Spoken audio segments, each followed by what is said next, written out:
Hi friends, ఈరోజు ఈ వీడియోలో ఏపీ రాష్ట్ర వ్యాప్తంగా జూలై నెలలో కొత్త రేషన్ కార్డులు స్మార్ట్ కార్డ్ రూపంలో రాబోతున్నాయి. అలాగే పాత లబ్ధిదారులకు సంబంధించి ఈ జూన్ 30 తేదీలో కల్లా ఈకేవీసీ ఎవరైతే చేసుకుంటారో వాళ్ళకు కూడా పాత రేషన్ కార్డు బదులు కొత్త స్మార్ట్ రేషన్ కార్డులు ఇవ్వడం జరుగుతుంది. అలాగే మనకు జూలై నెల రేషన్ పంపిణీలో కొన్ని మార్పులు వచ్చాయి. ఆ మార్పులు ఏంటో తెలుసుకుందాం. అలాగే మనం రీసెంట్గా విన్నాం కదా, రేషన్ వద్దంటే సబ్సిడీ అమౌంట్ అంటే డబ్బులను డైరెక్ట్గా లబ్ధిదారుల ఖాతాల్లో జమ చేస్తామని చెబుతున్నారు కదా. ఈ యొక్క ప్లాన్ ఏమైంది?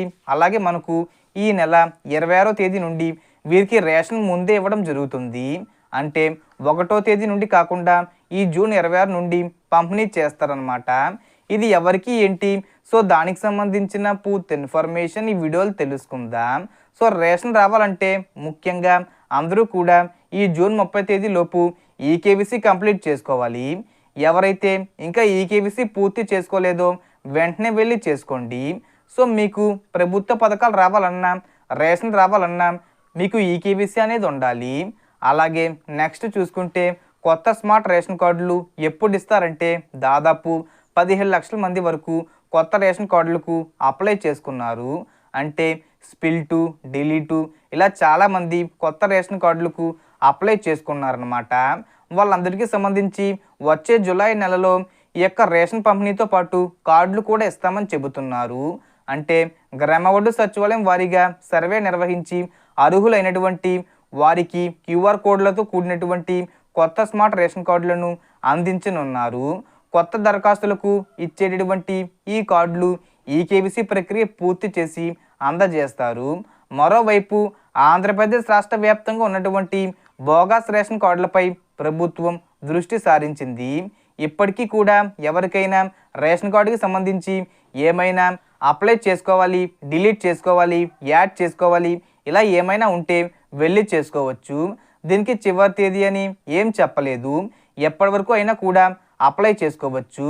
అలాగే దాదాపుగా 20 లక్షలకు పైగా ఈకేవీసీ పెండింగ్లో ఉన్నాయని సమాచారం. దీనికి లాస్ట్ డేట్ వచ్చేసి జూన్ 30 తేదీ అనమాట. ఇంకా ఎవరైనా చేసుకోకపోతే వెంటనే చేసుకోండి.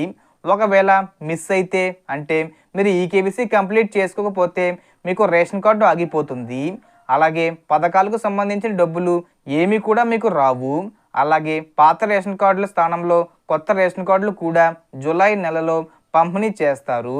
ఇక రేషన్ పంపిణీకి సంబంధించి చూసుకుంటే జూలై నెలలో కొన్ని మార్పులు చేశారు. సో వీరికి సంబంధించి మాత్రం రేషన్ అనేది ముందుగానే పంపిణీ చేయబోతున్నారు. ఫర్ ఎగ్జాంపుల్ చూసుకుంటే వచ్చే నెలలో ఇవ్వబోయే రేషన్ ఈ నెలలోనే వీరికి ఇవ్వబోతున్నట్లు సమాచారం వచ్చింది. వాళ్ళు ఎవరో ఒకసారి చూసుకుంటే రేషన్ పంపిణీలో వృద్ధులు, దివ్యాంగులకు 5 రోజుల ముందుగానే రేషన్ ఇవ్వాలని ప్రభుత్వం నిర్ణయించింది. ప్రతి నెల కూడా 1వ తేదీ నుండి 5వ తేదీల్లో ఇచ్చే రేషన్ వారికి ముందు నెలలో 26 నుండి 30 తేదీల్లో ఇవ్వనున్నారు. వాహనాల ద్వారా పంపిణీ రద్దు చేసి డీలర్ల ద్వారా రేషన్ పంపిణీ చేస్తున్నారు కాబట్టి రాష్ట్ర వ్యాప్తంగా 13.14 లక్షల మంది వృద్ధులు, దివ్యాంగులు ఇళ్ల వద్దే ఉన్నారు. వాళ్లకు సంబంధించి రేషన్ పంపిణీ జరుగుతుందని చెబుతున్నారు. సో ఖచ్చితంగా ఈ జూన్ నెల 26 నుండి 30 తేదీల్లో అంటే రేపటి నుండి వృద్ధులు మరియు దివ్యాంగులు ఎవరైతే ఉంటారో వాళ్ళకి జూలై నెలకు సంబంధించిన రేషన్ పంపిణీ చేస్తారు. అంటే మీ ఇంటి వద్దకే తెచ్చి ఇస్తారు. మీరు ఎక్కడికి వెళ్ళవలసిన అవసరం లేదు. సో అలాగే రేషన్ వద్దంటే దానికి బదులుగా డబ్బులు డైరెక్ట్గా లబ్ధిదారుల ఖాతాల్లో జమ చేస్తామని ప్రభుత్వం చెప్పింది. సో ఈ ఇన్ఫర్మేషన్ని ఇంప్లిమెంట్ చేయాలంటే చాలా ప్రాసెస్ ఉంటుంది. సో దీని మీద ఇంకా అఫీషియల్గా అప్డేట్ రాలేదు. జూలై నెలలో రేషన్కి బదులుగా డబ్బులు ఖాతాల్లో విడుదల చేస్తే ఎంత ఇస్తారనేది ఒకసారి చూసుకుంటే కిలోకు మీకు 46 రూపాయలు చొప్పున రాష్ట్ర ప్రభుత్వం మీ ఖాతాల్లో బదిలీ చేస్తుంది. సో ఎవరైతే బియ్యం వద్దంటారో మీరు ఒకవేళ బియ్యం అనేది 20 కేజీలు తీసుకుంటూ ఉంటే 920 రూపాయల వరకు మీ ఖాతాలో జమ చేసే అవకాశం ఉంటుంది. సో ఈ విధానాన్ని మనకు జూలై నెలలో అమలు చేస్తే కనుక మీరు ఆప్షన్ని సెలెక్ట్ చేసుకొని బియ్యం బదులు డబ్బులు తీసుకోవచ్చు. సో జూలై నెలలో ఈ విధానాన్ని అమలు చేస్తామని అప్డేట్స్ అయితే రాలేదు. అంటే విధి విధానాలు ఏం చెప్పలేదన్నమాట. ఎక్కడ రేషన్ వద్దని చెప్పాలి, ఏ విధంగా అప్డేట్ చేసుకోవాలి, ఈ ప్రాసెస్ అనేది చాలా ఉంటుంది. అందుకే కొంచెం టైం పట్టొచ్చు. ఒకవేళ జూలైలోనే పంపిణీ చేస్తే నేను చెప్తాను. ఆల్రెడీ ఈ విధానాన్ని జూన్ నెలలో ప్రవేశపెడతామని చెప్పారు, కానీ జూన్ నెలలో అయితే అమలు చేయలేదు. సో మనకు వచ్చిన ఇన్ఫర్మేషన్ ఇది ఫ్రెండ్స్. మీకు ఈ వీడియో నచ్చితే లైక్ చేయండి, షేర్ చేయండి అండ్ సబ్స్క్రైబ్ చేసుకోండి. Thanks for watching.